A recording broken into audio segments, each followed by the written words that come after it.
আর না, সে বুঝে গেছে তার অবুঝ মনের কথা, অনুভূতির কথা, উপলব্ধির কথা। কিন্তু সে তো ভালোবাসার রুলস জানে না, কোন নিয়মে ভালোবাসতে হয় তাও তো জানে না। শুধু জানে এই পিচ্ছি মেয়েটার সঙ্গে তার ভালোই লাগছে। তার বোকা বোকা কথায় খুব হাসতে ইচ্ছে করছে।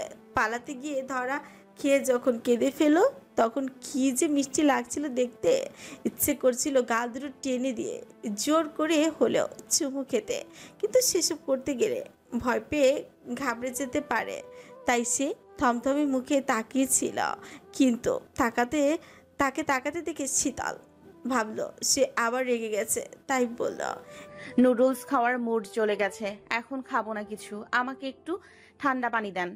আমার মা, বোন, বউ কেউ নেই। আমি জানি না কোনো মেয়ের সাথে কিভাবে মিষ্টি মিষ্টি করে কথা বলতে হয়, না খেতে চাইলে কিভাবে হাতে তুলে খাওয়াতে হয়, কিভাবে তাদের মন ভালো করতে হয়। মেয়েলি ব্যাপার বুঝতে আগ্রহী ছিলাম না কখনো। সেসব আমার পেশার সঙ্গে যায়ও না। শুরু থেকেই তোমাকে যথেষ্ট ভদ্রতা দেখাচ্ছি, নিজেও ভদ্র হয়ে আসি। তবে জানো তো বাবুই, ভদ্রতাকে সাইডে রাখলে আমি খুব রুড পারসন। এতটাই রুড যে তুমি নিতে পারবে না। তাই বলছি, কথা বাড়িও না, খাবে এসো। এই কথা বলে ইয়াসির শীতলকে টেনে ডাইনিং টেবিলে নিয়ে গেল। মজার ব্যাপার হচ্ছে, এত ডিশের মধ্যে নুডলসই নেই, টেবিল ভর্তি সব ইটালিয়ান খাবার। শীতল ট্যাপ ট্যাপ করে তাকিয়ে প্লেট নিজের দিকে টেনে নিল। বুকের ভেতরটা থুপুক থুপুক করছে। আল্লাহ জানে খাবারে কোনো কিছু মিশানো আছে কি না। এবার খাবে না বলে যদি রেগে যায় বা কোনো সন্দেহ করে, সে ভয়ে ভয়ে মুখে খাবার দিয়ে চিবানোর আগে ইয়াসির বেশ নরম সুরে বলল, বাবুই, আমি মনের কথা চেপে রাখতে পারি না। এতক্ষণ মনের সঙ্গে যুদ্ধ করলাম ঠিকই, বাট পারলাম না। আসলে তোমাকে আমার ভীষণ ভালো লেগেছে। ভালো লাগার ধরন বিয়ে করে বউ করার মতো। প্লিজ আমার কাছে থেকে যাও। আমারও আপনাকে ভীষণ ভালো লেগেছে, বিশেষ করে ওই নীল চোখ দুটো। আমি সিঙ্গেল হলে ক্রাশ খেতাম। আপনি না বললে ওই চোখের মায়ায় পড়ে আপনার গলায় ঝুলে পড়তাম। কিছুদিন আগে এলে কিছু করা যেত, কিন্তু এখন তো আর সম্ভব না। কেন সম্ভব না? কারণ আমি বর্তমানে এক পুরুষে আসক্ত। আমার একটা বিশুদ্ধ পুরুষ আছে, তাকে আমি ভীষণ ভালোবাসি। আমার পুরো পৃথিবী একদিকে আর আমার ব্যক্তিগত পুরুষ আরেকদিকে।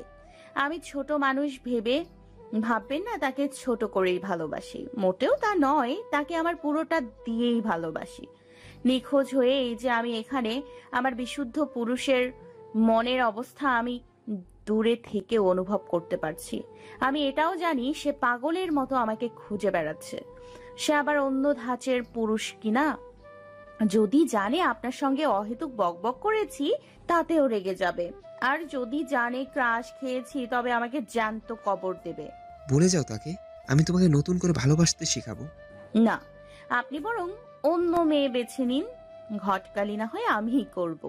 এই কথা শুনে ইয়াসির ঠান্ডা দৃষ্টি ছুড়ল শীতলের দিকে। শীতল নির্বিকার ভাবে মুখে খাবার দিয়ে ধীরে ধীরে চিবোতে লাগলো। তখন ইয়াসির আবারও বলল, আমার হয়ে থেকে যাও, এক পৃথিবী সুখ এনে দেব তোমার কাছে। সুখে না থাকলে সুখে থাকার লোভ করতাম, কিন্তু আমি তো সুখী। কে নেই আমার, কি নেই আমার, সব আছে, সবাই আছে। তাহলে আপনার কাছে কেন থাকবো? তাহলে প্রমাণ হয়ে গেল পালাচ্ছিলে তুমি, কিন্তু কেন? কারণ আমি বুঝে গেছি আপনি আমাকে কিডন্যাপ করে এনেছেন। কিডন্যাপ করলেও কি মেরেছি নাকি বকেছি? কিছুই তো করিনি। খুব আদরে রাখতে চাচ্ছি, ভালো লাগছে না? না? শীতল চোখ তুলল না। এতক্ষণ অভিনয় করতে করতে নিজেরই অসহ্য লাগছে। ইচ্ছে করছে কাটা চামচটা এই হতছাড়া চোখে ঢুকিয়ে দিতে। টেনশনে তার শ্বাস আটকে আসছে, আর এই লোক কানের কাছে ঘ্যানর ঘ্যানর করে যাচ্ছে। তবে সে রাগ দেখালো না, হাসলো না, এমনি ভয়ও পেল না। তবে নিজেকে যথেষ্ট শান্ত রেখে হাসি মুখে ফাটা প্রশ্ন ছিল, আমার বোন কোথায়? অগ্নিকন্যা ডাকেন আমার বোনকে, অথচ আজ কিডন্যাপ করলেন আমাকে, কিন্তু কেন? ইয়াসির এইবার অবাক হলো। প্লেট নাড়াচাড়া করতে থাকা চামচ থেমে গেল। সে ফিকুচকে বলল, তুমি জানলে কিভাবে? শীতল জবাবের আশেপাশে না গিয়ে খিলখিল করে হেসে উঠল, চোখে মুখে দুষ্টুমি ছেও। এই মুহূর্তে ইয়াসির চেয়ার হেলান দিয়ে মুগ্ধ চোখে তাকিয়ে রইল। নিশ্চুপ হয়ে কতক্ষণ দেখলো চঞ্চলবতীর মিষ্টি চঞ্চলতা। এরপর নিজেও ফিচেল হেসে বলল, প্রয়োজনে শুদ্ধকে মেরে দিব, তবুও তোমাকে আমি ছাড়ছি না বাবুই পাখি, একদমই ছাড়ছি না। এই কথা শুনে শীতলের হাসির বেগ যেন দ্বিগুণ বাড়ল। সে হাসতে হাসতে জবাব দিল, আমি ততক্ষণ পর্যন্ত বোকা যতক্ষণ আমার আপনজনরা সুস্থ থাকে, নয়তো আমিও কিন্তু চৌধুরীদেরই রক্ত। ও হ্যাঁ, কি যেন বললেন? আমার বিশুদ্ধ পুরুষকে মারবেন? মারা তো দূর, তার দিকে শুধু হাত বাড়িয়েই দেখুন না হাতটা হাতের জায়গায় রাখি কিনা। বয়স কত তোমার? 16, 17 আর 18? বয়স যতই হোক, ফিডার খাওয়ার বয়স অন্তত পেরিয়ে এসেছি। আমার তোতা পাখি এত কথা বলে, জানতাম না তো। প্যারা নিয়েন না, ফিরে যাওয়ার আগে আরো অনেক কিছু জানবেন। ফিরতে দিলে তো? আমি ফিরবই। বাবা মায়ের চিন্তা আমি করি না, কারণ আমার বোন সব সামলে নেবে। কিন্তু ওই যে একজন মুডি পুরুষ আছে না, তার জন্য হলেও আমাকে ফিরতে হবে। জানো, আমার একটা বন্ধু ছিল, তাকে আমি খুব বিশ্বাস করতাম, খুব ভালোবাসতাম। সেও আমাকে ভীষণ ভালোবাসতো। একদিন করলো কি, আমাকে ডেকে হুমকি দিল তাকে আমার ব্যবসার শেয়ার দিতে হবে, নয়তো সে নাকি সব ফাঁস করে দিবে। আমিও রাজি হয়ে তাকে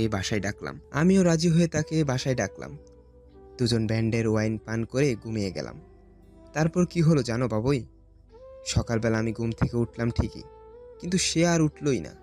কত করে ডাকলাম, আমার ডাক শুনলই না। প্রশান্তির ঘুমাচ্ছে ভেবে আমিও বিরক্ত না করে চলে গেলাম সুদূর নিউ ইয়র্ক। 1 সপ্তাহ পর ফিরে এসে দেখি সে তার বাড়ি চলে গেছে। কারণ 4 দিন নাকি মরার মতো ঘুমিয়েছে। ঘুমানোই স্বাভাবিক। ওয়াইনের সাথে সেদিন কড়া ডোজের ঘুমের মেডিসিন মিশিয়েছিলাম কিনা হয়তো সেও বুঝেছিল। এরপর খবর এলো আমার গোপন কিছু ডিলের কথা পুলিশকে জানিয়ে দিয়েছে। বন্ধুরা দুষ্টুমি করবে স্বাভাবিক, তাই না? দুষ্টুমি ভেবে মাফ করে দিলাম। এরপর দেখি আবার আমার কাজে বাধা হচ্ছে সে। পরে বুলিয়ে বালিয়ে আমার ডেরায় আনলাম। কত সুন্দর করে বুঝালাম এসব না করতে, কিন্তু সে আমার কথা শুনলই না। পরে যত্ন করে তাকে বালির মধ্যে গলা অবধি বালিতে পুঁতে শিরচ্ছেদ করলাম। চমৎকার হয়েছিল ওর শিরচ্ছেদ করা। শিরচ্ছেদ কি বুঝো তো বাবুই? বলো তো কি? মাথা কেটে ফেলা। আরে বাহ, তুমি তো দেখি খুব ইন্টেলিজেন্ট গার্ল। কিন্তু এই ঘটনা আমাকে কেন শোনালেন? আমরা তো কেউ আপনার পথের কাঁটা হয়ে দাঁড়ায়নি, বরং আপনি শুরু থেকে আমাদের পথের কাঁটা হয়ে দাঁড়িয়েছেন, চৌধুরী বাড়ির অশান্তির কারণ হয়েছেন। তাহলে আমাদের উচিত না আপনার নিয়ম অনুযায়ী আপনাকেও বালিতে পুঁতে শিরচ্ছেদ করা? ভদ্রমেয়েরা এভাবে কথা বলে না বাবুই। এবার কিন্তু রাগ হচ্ছে আমার। রাগ হচ্ছে? হোমা কেন?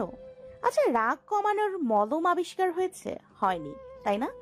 আপনি নাকি সায়েন্টিস্ট, একটা আবিষ্কার করে ফেলুন না শমশের ভাই, সাধারণ জনগণের অনেক উপকার হবে। কিন্তু ধরেন কেউ রেগে গেল, ফট করে তার বাড়ির লোক রাগের মলম তার কপালে লাগিয়ে দিল, ব্যাস রাগ চলে গেল। কি দারুণ ব্যাপার, তাই না? আমি কোনো সায়েন্টিস্ট না বাবুই, আমি মাফিয়া। মাফিয়া কাকে বলে জানো? জানি তো, এটাও জানি। আপনি স্মাগলিং, অস্ত্র ব্যবসা, মানি লন্ডারিং এর কাজ করেন। বাংলাদেশে আপনার কয়েকটা সিক্রেট ডেনও আছে। আমার কেন জানি মনে হচ্ছে সেসব জায়গার একটা জায়গায় আমরা এখন আছি। ও লাভলি, ব্রাভো বাবুই, ব্রাভো। আর কি জানো আমার ব্যাপারে?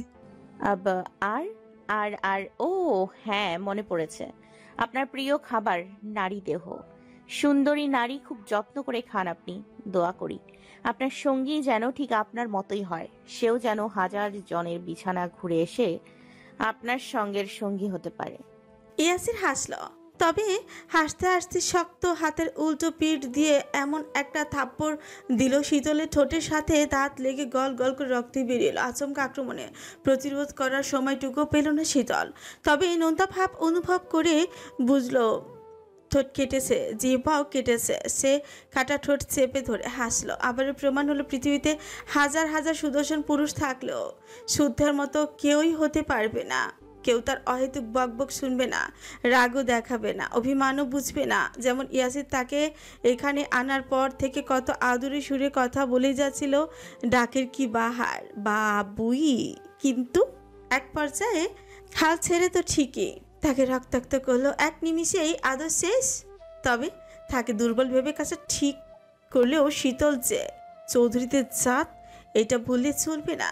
সে ওড়না দিয়ে রক্ত মুছে বলল, মারলেন কেন? ইচ্ছে হলো তাই। ইচ্ছে হলে মারতে হবে? আমি আমার বাবার হালাল কামাই খেয়ে বড় হয়েছি, আপনার মতো মাফিয়ার হারাম টাকা নয়। তাহলে আপনি কেন রক্তাক্ত করলেন? এই কথা বলে শীতল তড়িৎ কাঁটা চামচ তুলে ইয়াসিরের হাতে গেঁথে দেওয়ার আগে ইয়াসির খপ করে হাতটা ধরিয়ে নিল। বিদ্যুৎ গতিতে ওর পুরুষালী শক্তপোক্ত শরীর দিয়ে শীতলকে পেছন থেকেই জড়িয়ে ধরলাম। শীতলের আর ক্ষমতা নেই নিজেকে ছোটানোর। এখন নড়তে অক্ষম সে। তার এই হাল দেখে ইয়াসির শব্দ করে হেসে উঠল। এইটুকু একটা বাচ্চা, সে কিনা তাকে আক্রমণ করতে আসছে। ভাবা যায়, ব্যাপারটা তার কাছে মজাই লাগলো। তারপর সে এক হাতের মুঠোয় শীতলের দুহাত চেপে আরেকটা হাত দিয়ে শীতলের মুখের সামনে আসা চুলগুলো সরল। লম্বা বিনুনিটা নেড়ে চেড়ে দেখলো। এরপর বিনুনির আগা ধরে সেটা সাপের মতো করে টেনে এনে শীতলের গালে ঠেকিয়েই বলল, এই কাজ করে নিচে হো হো করে হেসে শীতলের মসৃণ কাঁধে খোঁচা খোঁচা দাড়িওয়ালা থুতনি ঠেকালো। এই পিচ্চির রাগও আছে, সে তো আলাপুরে ভেবেছিল। তবে মানতেই হয় এই মেয়েও চালাক, প্রচুর চালাক। সে আসলে বোকা সেজে থাকে। এই কথা ভেবে সে শীতলের রক্তাব্য ছোটে সৃষ্টি ফেলল। কোথায় লেগেছে দেখি? শীতল নিজেকে ছাড়ানোর বৃথা চেষ্টা করে রাগে হিসিয়ে জবাব দিল, ছাড়ুন, অসভ্যের মতো জড়াজড়ি না করে দূরে সরে ভদ্রভাবে কথা অসহ্য লাগছে কিন্তু আমার, ছাড়তে বলেছি। অসভ্য মানুষ অসভ্যতামি করবে, এটাই তো স্বাভাবিক, তাই না? শীতল জবাব দিল না। ঘৃণার দৃষ্টি ছুঁড়ে অন্যদিকে তাকালো। রাগে শরীর রিরি করছে তার। এত সুদর্শন হয়ে কি লাভ যদি পার্সোনালিটি 0 লেভেলের পার করে? তখন ইয়াসির তার রক্তাভ ফোলা ঠোঁট এক দৃষ্টিতে তাকিয়ে দেখে বলল, রাগ করলে শোনা? আচ্ছা সরি, আর মারবো না। বাড়ি যাবে? চলো দিয়ে আসি। এই কথা শুনে শীতলের ছটফটানি থেমে গেল। সে এবার অবিশ্বাসের চোখে তাকালো। ইয়াসিরের হাসি হাসি মুখ দেখে বোঝার চেষ্টা করলো সত্যি নাকি মজা। তাকে এভাবে তাকাতে দেখে ইয়াসির নিষ্পাপ মুখে বলল, আমি ভ্যাম্পায়ার নই, তবুও রক্তের তৃষ্ণা পাচ্ছে। কি করে বলো তো? এখন কি আমার হাত কেটে আপনাকে রক্ত লাগাতে বলছেন? সেসব কিছু করতে হবে না, শুধু একটা কাজ করবে, তাহলেই বাড়ি যেতে পারবে। করবে? হেয়ালি না করে বলুন, নয়তো ছাড়ুন। আপনার পারফিউমের গন্ধে গা গোলাচ্ছে আমার। আমি এক প্রকার জানোয়ার হলেও আমার রুচি সর্বদা হাই লেভেলের স্নো হোয়াইট। আমার পোশাক থেকে শুরু করে সব ব্র্যান্ডের। আর আমি জানি আমার পারফিউমের সুগন্ধে তোমার পাগল পাগল লাগছে, তাই এ কথা বলছো। পাগল পাগল না ছাই, আপনার পারফিউমের গন্ধে, আপনার পারফিউমের থেকে শুদ্ধ ভাইয়েরটা আরো বেশি জোস। একদম খেয়ে ফেলতে ইচ্ছে করে। আসছে আমার সবকিছু ব্যান্ডার। শেষের কথাটা তাচ্ছিল্য করে টেনে বলতে ইয়াসির হাতের বাঁধন এতটা শক্ত করলো যে শীতল ছটফটি উঠল। তবুও ইয়াসির ছাড়ল না। যখন কেঁদে ফেললো তখন ঠান্ডা সুরে বলল, কেউ আমাকে ছোট করতে চাইলে আমি তাকে জ্যান্ত মাটিতে পুঁতে ফেলি, যেন পরবর্তীতে এ কাজ করার সুযোগ না পায়। কিন্তু তুমি এসে অবধি বারবার এটাই করছো। আমার কিন্তু পছন্দ হচ্ছে না বাবুই পাখি, একদমই পছন্দ হচ্ছে না।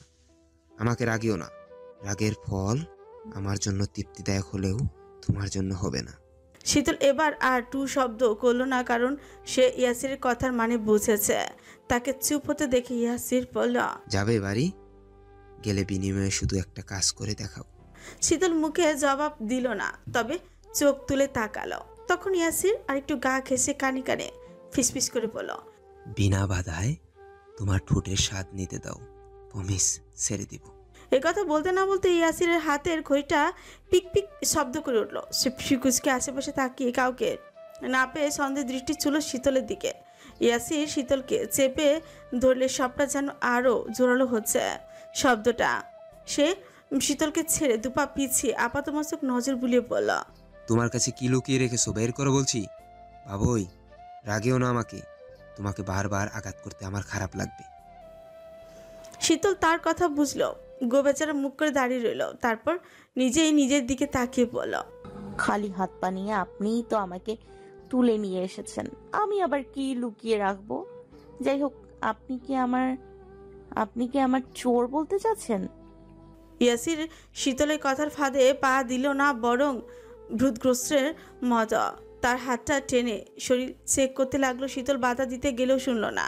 এক পর্যায়ে ইয়াসির কামিজে হাত দিতে গেলেও হাতের ঘড়িটা আবারও শব্দ করতে লাগলো। ইয়াসির এবার তাকে দেখলো হাতের রিং যতবার তার ঘড়ির কাছে লাগছে ততবারই তার ঘড়িটা শব্দ করতে উঠেছে। সে রিং খুলতে গেলে শীতল কিছুতেই খুলতে দেবে না। এইবার কেঁদে ফেললো সে। কত আকুতি মিনতি করলো, তবু ইয়াসির ছাড়লো না। রিং খুলে চেক করে দেখে তার সন্দেহটাই সঠিক। রিংয়ে জিপিএস কানেক্ট করা, তার মানে এখানে থাকা ঠিক হবে না। ধারণা মতে এতক্ষণ কেউ তাদের লোকেশন ট্র্যাক করে ফেলেছে। সে এইবার রাগের বশে শীতলকে আরেকটাই থাপড় মেরে হিসিসে বলল, কি ভেবেছিলে আমাকে ফাঁকি দিবি? পরে দেখছি তোকে, আগে এখান থেকে বের হই। এই কথা বলে শীতলের হাত ধরে টানতে টানতে তাকে বাইরে নিয়ে গেল। যেতে যেতে এতক্ষণ লুকানো ফোনটা বের করে তার সহকারীকে বলল নিরাপদ স্থানে চলে যাওয়ার জন্য। গাড়ি করে ইয়াসির এবার শীতলকে নিয়ে গেল আরেকটা ডেরায়। সেখান থেকে পাড়ি দেবে দেশের বাইরে। এদিকে চারিদিকে ফজরের আজান দিচ্ছে। শুদ্ধ আর হাসান জেট থেকে নেমে হেঁটে যাচ্ছিল চা বাগানের কাছে। চট্টগ্রামের ফটিকছড়ি পুরনো চা বাগান আছে। লোকেশন আপাতত সেই দিকে শো করছে। হঠাৎ ট্র্যাক করা লোকেশন আর সই করছে না। রিং যেখানে থাকবে লোকেশনটা সেখানে স্থির, কিন্তু গোল চিহ্নের লাল দাগ দেখা যাচ্ছে না। অর্থাৎ রিংয়ের জিপিএস কেউ ডিসকানেক্ট করে দিয়েছে। ফোনের দিকে তাকাতে হাঁটতে হাঁটতে শুদ্ধ এইবার থমকে দাঁড়িয়ে গেল। তার হার্টবিট যেন থমকে গেছে। শীতল জান থাকতে কখনোই রিং খুলবে না। তাহলে কি ধরা পড়ে গেল, নাকি ইয়াসির ধরেছে?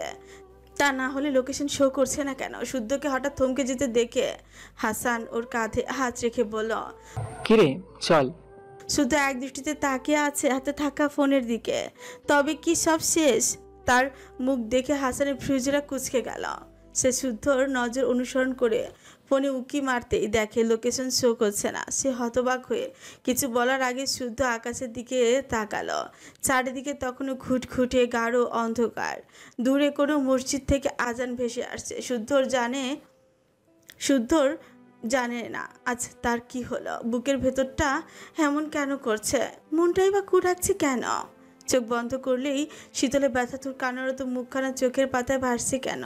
সে শুকনো ঢোক গেলে পুনরায় আশেপাশে তাকালো। তারপর জোরে জোরে শ্বাস টেনে বুকের বাঁ পাশে হাত রাখলো।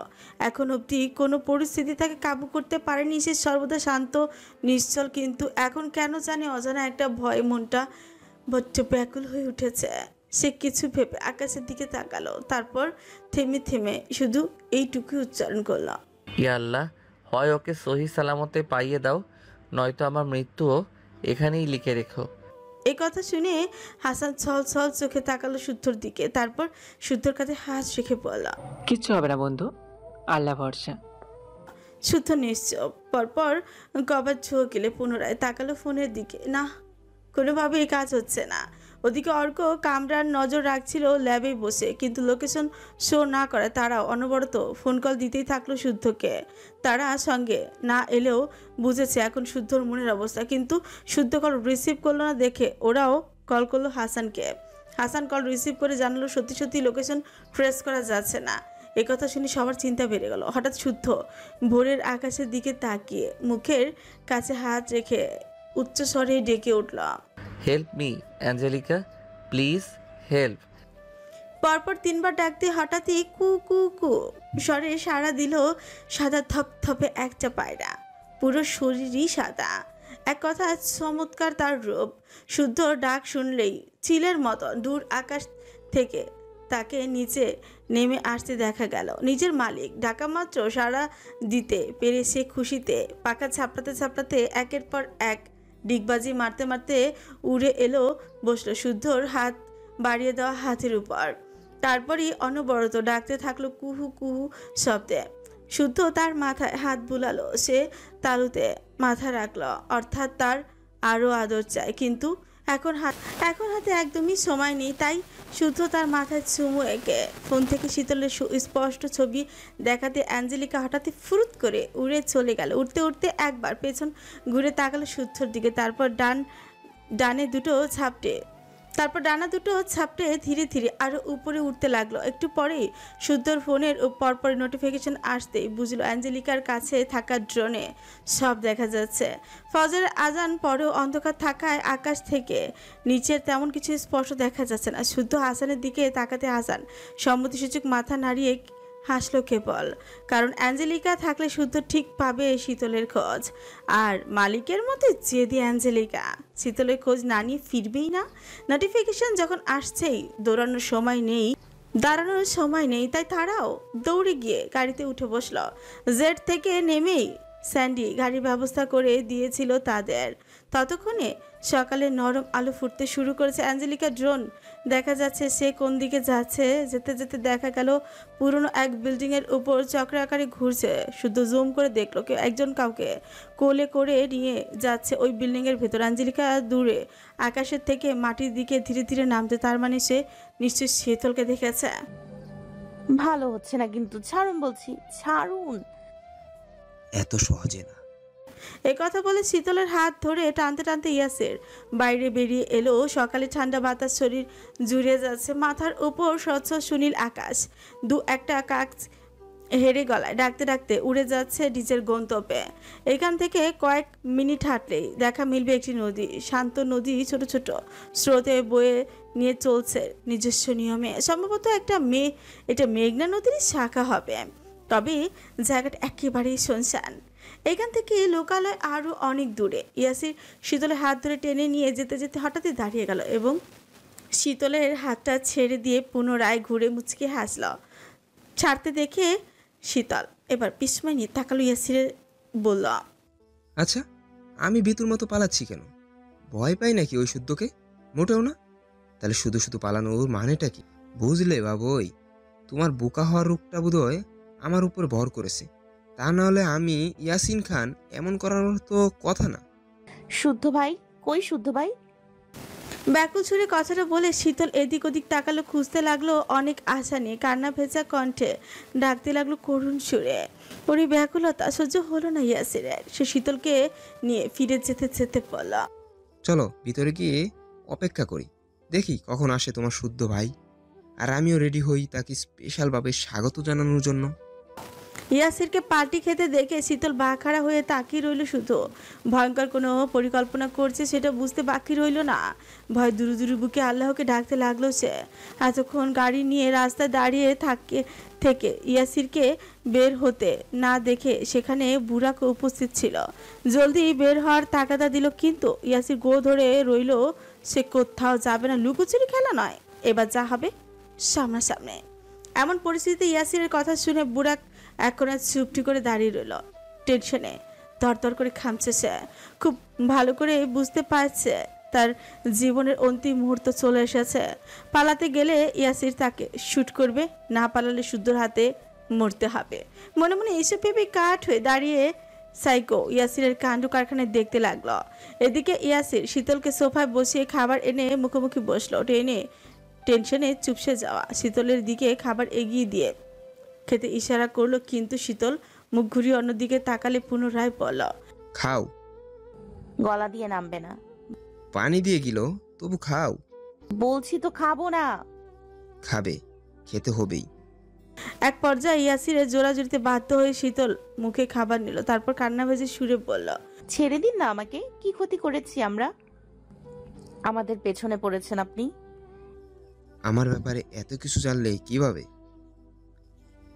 কিছু জিজ্ঞাসা করছি, মুখ খোলো বাবুই। আমি তোমাকে ব্যাড টাচ করতে চাই না। আমার কাছে অহেতুক জেদ করে নিজের সর্বনাশ ডেকে এনো না। শীতল বুঝলো মুখ না খুলে উপায় নেই, তাই বলল, স্বর্ণ আপু আপনার ব্যাপারে অনেক কিছু জানে, সেগুলো নোট করে ফাইলে রেখেছিল। ফাইলটা একবার ধরতে গেলে আপু বারণ করেছিল। বারণ করা কাজ করতে ভালো লাগে আমার। কি এমন আছে যে ধরতে বারণ করলো? সেটা দেখতেই চুপি চুপি ফাইলটা নিয়ে পড়েছি। আর সায়ন ভাইয়া একদিন রেগে আমাকে গালি দিচ্ছিল আপুকে অগ্নিকন্যা নামে ডাকায়। সেটা শুনেছি। সেই ফাইলে আপনার আবছা ছবিও ছিল। সেটা দেখে রেস্টুরেন্টে প্রথম চিনতে পারিনি, তবে পরে চিনতে পেরে আপুর ভয়ে আর কিছু বলিনি, কারণ আপু তখন মারাত্মক রেগেছিল। তার মানে তোমার বোন আমাকে চিনতে পেরেছিল সেদিন?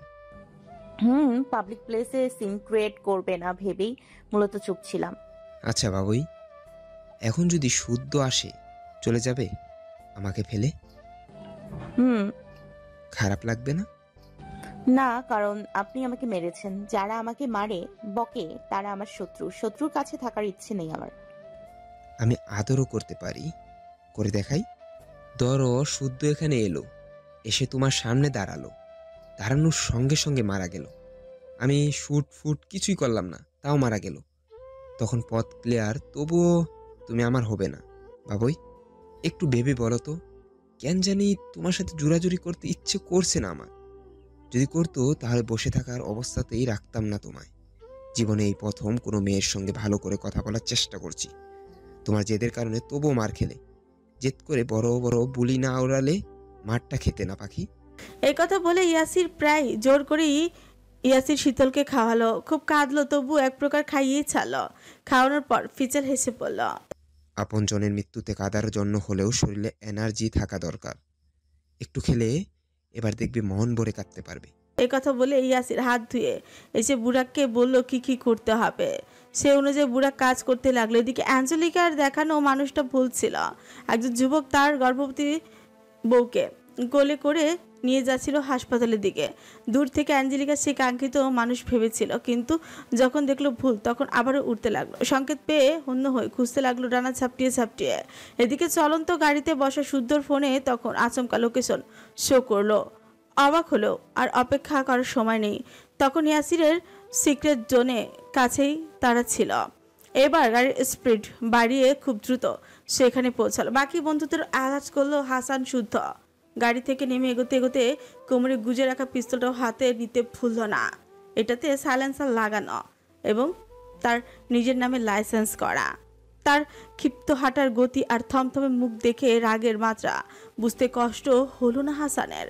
কিছু বললে যে হিতে বিপরীত হবে তাও খুব ভালো করেই জানে সে। তবুও শুদ্ধর হাতটা টেনে ধরে থামালো, তারপর হামতা হামতা করে বলল, ভাই থাম, এত হাইপার হোস না।